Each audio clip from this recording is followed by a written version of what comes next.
What up, though? I want to welcome everyone back to the Dogg House. I am your host, Cash, and I appreciate y'all tuning in, man. Another episode 6. So we just trying to stay consistent. We're trying to get this underway.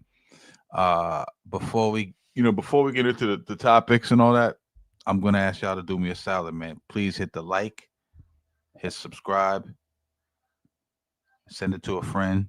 Tell that friend to send it to a friend. Tell that friend to send it to a friend. Tell that friend to send it to a friend. Tell them to send it to 10 friends, and so on and so forth. Because every time you hit the like, every time you share it and they share it and they hit the like and they subscribe and they throw it on their, Facebook, YouTube, they X, whatever it might be. It puts us in front of new eyes. It gets us in the algorithm and it puts us in front of new potential viewers who, otherwise probably wouldn't have discovered this channel. It's really important. We just doing what we love to do. We talking boxing. There's a lot of dope boxing shows out there. Uh, and we're one of them, and we're trying to continue to grow and just to have some fun. I'm not going to be too long today. You know what I mean? Also, leave your comments down below.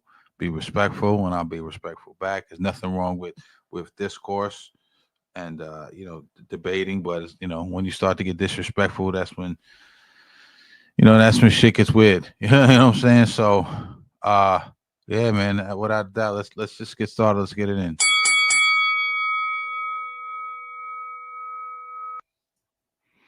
Today, we're coming off this weekend. There's been a couple of fights that's been canceled coming up. The Keith Thurman fight against Fondora. You know, it seemed a little strange. I don't want to get too much into that. It seemed a little strange. Keith Thurman came out and was very hostile, kind of saying he doubted the uh, the Fondora injury. Then you hear it's going to be moved to another card. Then you hear certain publications saying that PBC just don't have the money to put it on right now. But there's been a couple of cancellations. We're coming off so it's a slow week, so to speak. We're coming off a uh, Boots Lima card this last Saturday, and I talked about that yesterday. If you ain't catch that, go back into the channel and catch that. Today I came across. I think I was watching something. I think I was watching a clip while I was reading something, and I'm seeing. And this is old, but I want to talk about it because I've been away for a hot second. I want to talk about Pacquiao and Rolly Romero. They're reportedly finalizing a deal to fight sometime. Well, that's the rumor, at least. They're supposedly in negotiations. Some people say negotiations. Some people say they're finalizing the deal to fight sometime in the new year, January, February. Not exactly sure when that date is, but I found this. We heard about this before, but I found this kind of interesting, man.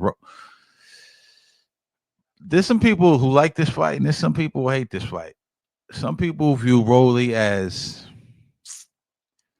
uh, some say a paper champion. I don't want to say paper champion. That's too harsh. He took that belt fair and square from Ryan, but some fans do consider him a paper champion, and the ideal opponent and belt holder for Pac-Man to come back and catch a world title without too much risk. We saw him coming off that amazing, uh, and I say amazing because it maybe wasn't the cleanest fight or the most action-packed fight, but it was amazing to me. And I'm talking about the Barrios fight. It was amazing to me because of the layoff and because of the age of Manny Pacquiao.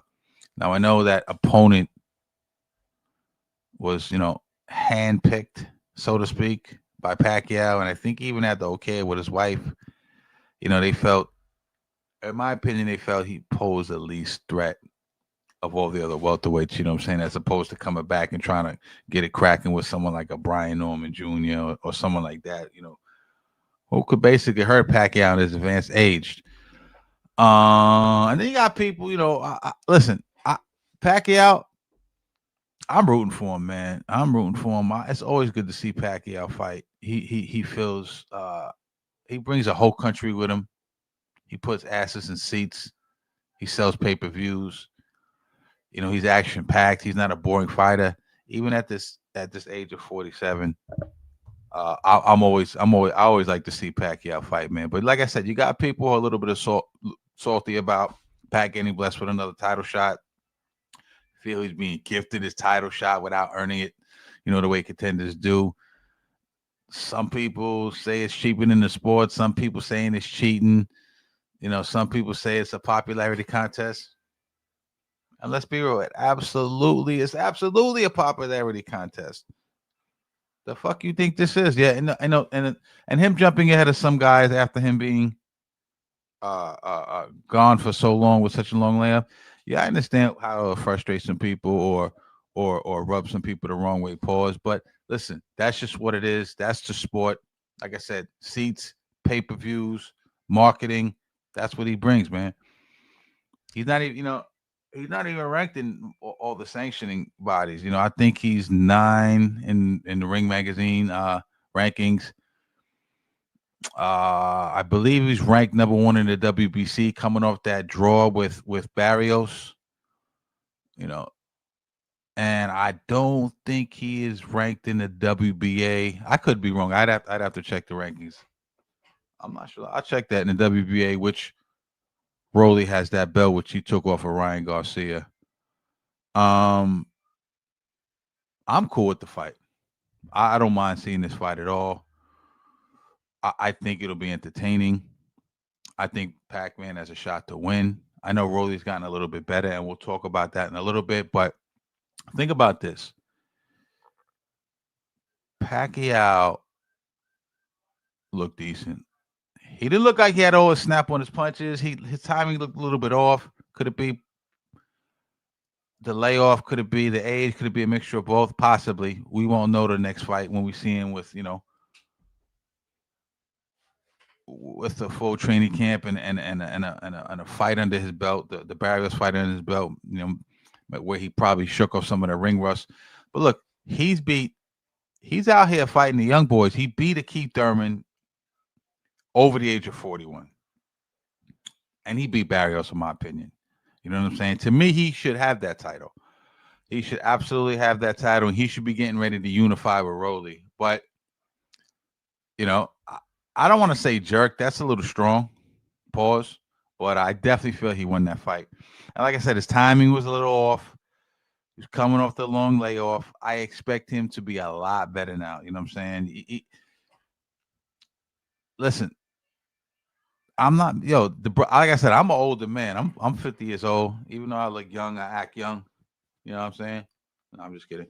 But he's inspiring dudes, man. Even Floyd, you're hearing Floyd toying and flirting with a comeback. And maybe the success of Manny Pacquiao has something to do with that. Maybe it's getting his competitive juices going. And I know he's doing the Mike Tyson shit, but Floyd is talking about coming back and actually fighting in a real fight, not some dog and pony, goofy sideshow shit. You know what I mean? Because I know I don't want to see that. Just like I really don't want to see the Jake Paul Tank fight. Maybe there's some stuff on the undercard I want to see, but I don't want to see that. And I really don't want to see a Floyd Mayweather Mike Tyson fight, man. That shit is stupid to me, man. That shit is on so many levels. My real boxing dudes, they understand it. But like I said, I feel he beat Barrios. He's coming off the long layoff after a win against Keith Thurman. And then he has the Ugas fight in there, and that's when I kind of thought he was. I kind of thought Pacquiao was done. He didn't look good in that Ugas fight at all. But Ugas was a late replacement for Errol Spence, I believe. And though I'm not making excuses, one could argue that the difference in styles between Ugas and Errol could have played a factor in training. Still in all, he looked off. He looked slow. He didn't look as explosive as he normally did, right? Ugas, yeah, Ugas. Listen, Cuban fighters are good. They have good fundamentals. They're very skilled fighters. So we'll chalk that up to him just not being a better man that night. And then we all know Errol goes on to just mutilate Ugas. But this, like I said, this is gonna be a fight, and it's not locked in yet. And I know that I said it, they're finalizing it. I don't know how much I believe that. I've heard other names. We'll get into that in a minute. But Rolly, he must look at Rolly and go, "Yeah, I could beat Rolly." You know what I mean? But and I think he could. But Rolly does have some pop, right? They say Rolly has real heavy hands. Listen, Rolly has looked a lot better. He's evolved over the years. Definitely since I've been watching him. Um, and I'd say, and no disrespect, but I'd say he's evolved since he left. What was his training name? Bullet Head or whatever. No disrespect to him, but sometimes guys just don't mess with each other, man. Mesh with each other. You know what I'm saying? Certain fighters, certain trainers just don't work well together. Deontay Wilder and Malik, uh, Freaky Maliki, as we call him, pause. They, I know they had a good friendship. They had a good bond. They fought whatever in the past.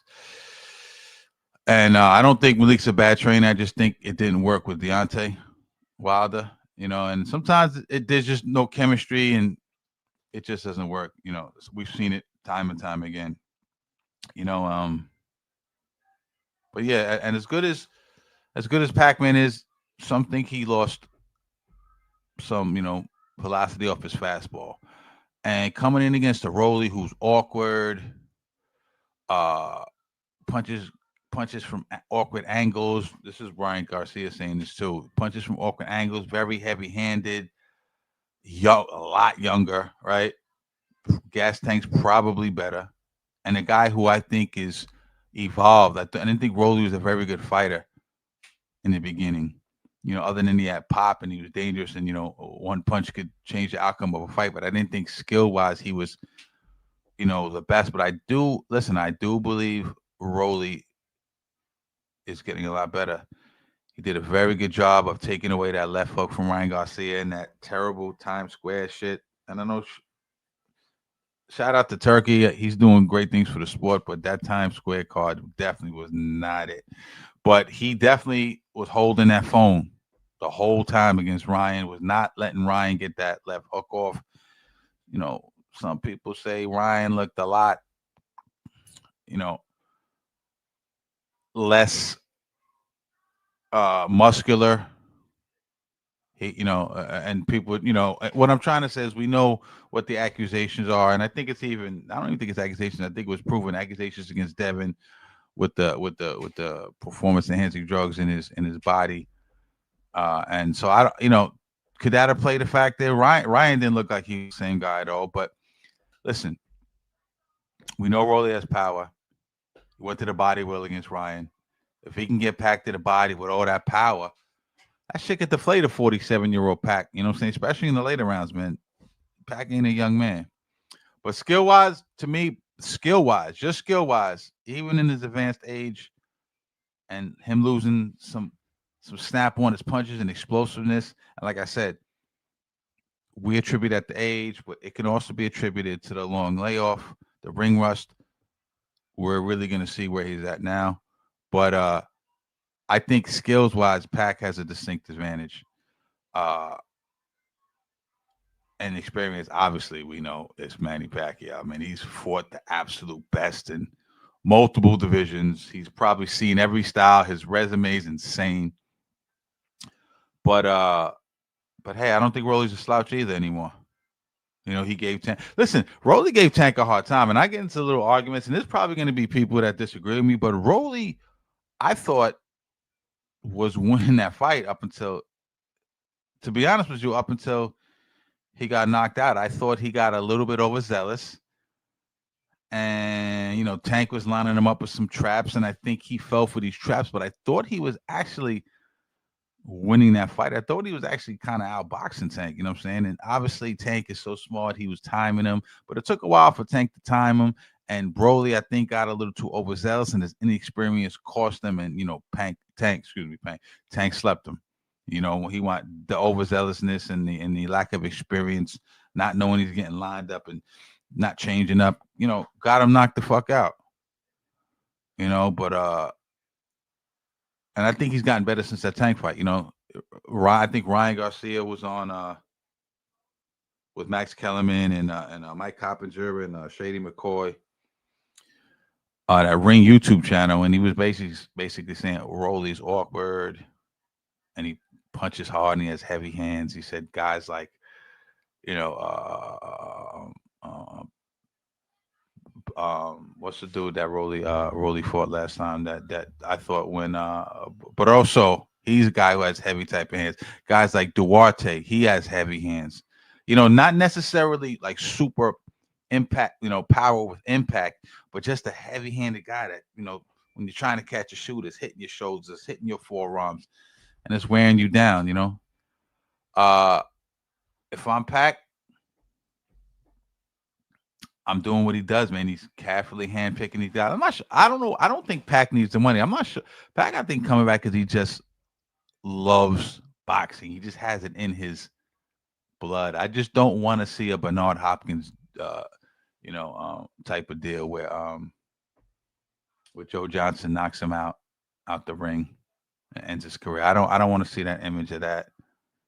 Um, Not Joe Johnson. Who am I talking about? Who knocked out Bernard? The dude from Long Island, man. Um, it's escaping me. I don't want to see that for Pacquiao where it ends bad like that. And the last image we see of a legend is him getting, knocked out brutally. But um, you know, we will see. We will absolutely see. He's doing the right thing. He's specifically picking his opponents. He specifically picked Barrios, right? Why? I think we all know Barrios feet are in the mud a little bit, kind of flat footed, not a lot of head movement, not explosive speed, not that elusive. It's a very good fighter. I like I like Barrios, but he's not the most skilled guy. Has hella heart. He's no chump. Don't get it twisted. He's no chump, but Barrios is going to stand in front of you. Like I said, not a lot of head movement, not a lot of lateral movement, not the greatest footwork, and he's there to be hit. He's absolutely there to be hit. Joe, I'm bugging out. Who did Bernard? Who's the white dude um that knocked out Bernard Hopkins? Joe something. His last name is fucking escaping me. It's driving me fucking crazy, man. Let me just look it up. Right, Joe Smith. Joe Smith. Jesus Christ. When you get old, your brain gets fried. Joe Smith. Yeah. So we don't want to see another thing like that where he gets knocked out by Joe Smith. Like, he gets beat up like Joe Smith. Listen, like I said, I do the Rolly fight. I have no problem with that. I just like to see Pacquiao fight. I like to see Rolly fight. I'm not mad at Rolly. I'm a fan of Rolly. That fight don't happen. You're also hearing other names. I heard Tank. I've heard Conor Ben. I don't really like the Conor Ben fight. Conor's a little too wild and and and pausing big. And he's and he's aggressive and he's yeah. I don't know if I like that. The Tank. Listen, I think listen, I'd watch it. Don't get me wrong, and I'm not. I wouldn't count Pacquiao out, but I see if the Rolly shit don't happen. To be honest with you, I see the Tank fight might go down.